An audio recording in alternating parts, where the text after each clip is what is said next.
হবে? হ্যাঁ তুই একটা মানুষ কেন বে না পায়জামা বে? কেন এগুলা আজে বাজে কথা বলছিস কেন? এগুলা কথা বললে কি আমার বিয়ে হবে? আচ্ছা ওই যে তুই ওদের বাড়ির কানঠাতে মানে হ্যাঁ। পিছন দিকে হ্যাঁ ওখানে বাঁশের মাথায় ওটা কি টাঙিয়েছিস? না না ওইটা নানির পেটিকোট টাঙিয়ে দিয়েছিস। তবে নানির এর লেগে তোর নানি বলছে যে আমার লাল পেটিকোটটা ধরে পাচ্ছি না, হ্যাঁ। শালা তুই এই গাছের মাথায় টাঙিয়ে দিয়ে বাঁশের মাথায় টাঙিয়ে দিয়েছিস। এখন কি চলছে জানিস না? কি চলছে? এখন খেলা চলছে। আমি হচ্ছে একটা দেশের সাপোর্টার। বল কোন দেশের? কোন দেশের? আমি হচ্ছে ক্যামেরুনের সাপোর্টার। কিরুন? ক্যামেরুন। ক্যামেরুন? হ্যাঁ। ও আচ্ছা ক্যামেরুনের সাপোর্টার। হ্যাঁ হ্যাঁ তাই কি হয়েছে? ওই জন্য আমি টাঙিয়ে দিয়েছি। লোকে আমাকে এসে বলবে কি কিসের পতাকা টাঙালছিস? আমি যে একটা দেশের, কোন দেশের? তাহলে বলে ক্যামেরুনের সাপোর্টার আমি। তবে ক্যামেরুনের পতাকা কি ওইরকম লালবে? ওই লোক এসে আমাকে জিজ্ঞাসা করলে বলে দিব যেটাই। তোর মাথায় তো একবার এক পোয়া বুদ্ধি আছে। ও আমি তো মনে করছি আরো হাফ পো বেশি। না বেশি নেই, আচ্ছা, এক বেশি পোয়া। শোন ঘটনা হ্যাঁ। হচ্ছে কি ওইটা করলে হবে বে? কেন? প্রত্যেকটা জিনিসের একটা নিয়ম আছে, প্রত্যেকটা জিনিসের একটা মাপ আছে, একটা সৌন্দর্য আছে।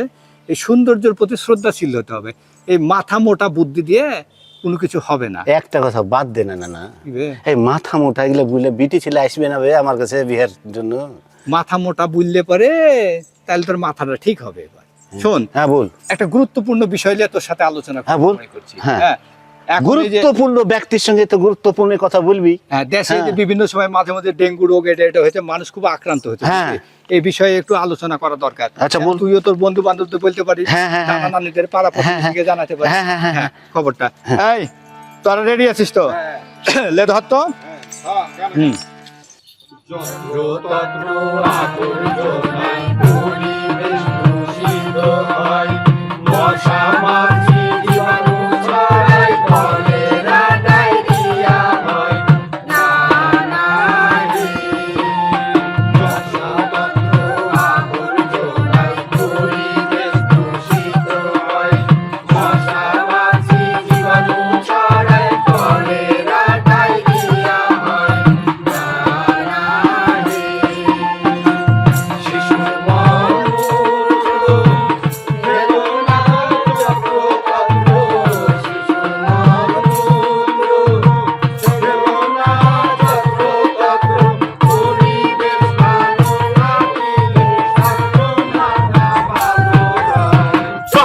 হ্যাঁ। বুঝলি? হ্যাঁ কি এগুলা আবল তাবল বকছিস? হ্যাঁ ময়লা আবর্জনা কি কোথায় কি করবে? ফেস ঘরটা ঝাড় দিয়ে একটা বস্তায় ভরে দিয়ে ঘরের এক কোণে রেখে দিতে হবে। আমি সারা জীবন কি ঘরে কোনায় রাখা যাবে বে? কেন কি করতে হবে এগুলা? ময়লা আবর্জনা আমরা দেখে যে বিশেষ করে শহরের বাজারে বেশি সমস্যা হয়। কিরকম? একটা কি হলো, পানির বোতলে পানি খেলো, বোতলটা পাক মেরে ফেলে দিল কোথায়? এক শ্রেণীর লোক আছে রাস্তার মধ্যে ফেলে দিবে, হ্যাঁ আর এক শ্রেণীর মানুষ করবে কি লিয়াদের ড্রেনের মধ্যে ফেলে দিল। হ্যাঁ তাহলে প্রতিনিয়ত ড্রেনের মধ্যে পানির বোতল, পলিথিন, আবর্জনা লিয়ে যায় ফেলে দিল। হ্যাঁ এর ফলে কি হচ্ছে, ড্রেনের যে একটা পানি প্রবাহিত হওয়ার কথা সেটা হচ্ছে না, বাধাগ্রস্ত হচ্ছে। হ্যাঁ এর ফলে ওই জায়গা থেকে পানি বদ্ধ হয়ে থেকেছে। মশা মাছি চলমান জায়গাতে তো থাকতে পারবে না, কিন্তু স্থির পানিতেই কি করছে, ডিম পাড়ছে, হুম। বাসা বাঁধছে। হুম এই মশা বিস্তার করছে, বুঝতে পারলি? হ্যাঁ না না হ্যাঁ। শালা আমি এত করে চিন্তা করি, এত করে চিন্তা করি, হ্যাঁ। আল্লাহ সব কিছু সৃষ্টি করলো। হ্যাঁ। হ্যাঁ কিন্তু মশাটাকে কেন সৃষ্টি করেছে? একে দিয়ে কোন উপকার হয় বলতো? মশা কেন সৃষ্টি হয়েছে এই তো কথা। মশা কেন সৃষ্টি করলো আল্লাহ বলতো? আরে বাপরে, তুই একটা গবেষণা করে এই জিনিস বের করলি, হ্যাঁ। না সমাধান করতে পারিস নি? না মশা মানুষের উপকার করছে। হে তাহলে মশা মারার লাগে তোর আবার এই হেলিকপ্টার বানাচ্ছিস কেন? আবে শোন, মশা কিভাবে উপকার করছে এটা তুই আমার কাছে জানতে চা? বল কি উপকার করছে? আচ্ছা চিন্তা করে দেখ হ্যাঁ যে এই পৃথিবীতে মশা আছে বলে হ্যাঁ কোটি কোটি মানুষের রুজি রুটি হয়েছে। রুজি রুটি হচ্ছে মানে খাওয়া দাওয়া হচ্ছে। সৃষ্টিকর্তা যদি বলে যে পৃথিবী থেকে মশা তুলে নিলাম, হ্যাঁ অনেক মানুষ বেকার হয়ে যাবে, কর্মই থাকবে না। তা তো- যেমন তোকে বুঝাই, হ্যাঁ বল। তুই রাতে ঘুমাইতে যে কি করছিস, মশারি খাটাচ্ছিস। হ্যাঁ খাটাচ্ছি।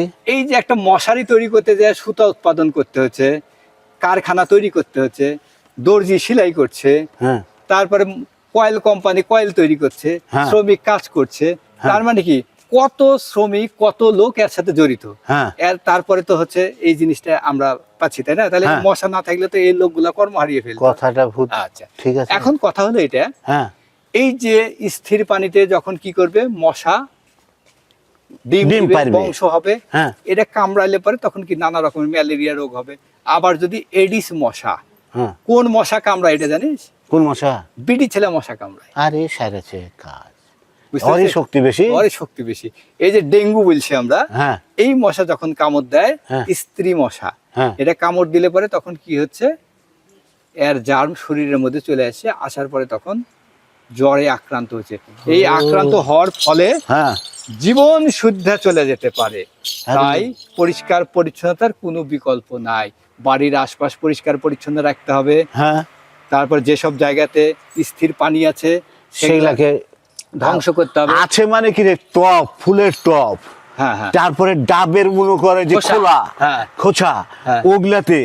তারপরে তোর ওই যে টিভি মনে কর ভাঙা গেছে, ওই টিভি বক্সটা মনে করে উপরে যা ফেলে দিয়েছে, ওখানে পানি জমে যায়। তোর মাথায় বুদ্ধি কম, এটা কে বলে? আরো এক পা বেশি বুঝলে দিতে। আরে এক পো বেশি বুদ্ধি। হ্যাঁ হ্যাঁ। তাহলে মনে রাখতে হবে যে ডাবের খোসা, ভাঙা হাড়ি, এটা ওটা যেগুলোতে পানি জমা হয়ে হ্যাঁ। থাকে, এগুলা সব উল্টিয়ে রেখে দিতে হবে। হ্যাঁ। আবর্জনা পরিষ্কার পরিচ্ছন্ন রাখতে হবে। মশার বংশ ধ্বংস, তো কি ডেঙ্গু থেকে ডেঙ্গু থেকেও মুক্ত। মুক্ত। হ্যাঁ, যে ধর খেলা না করিবে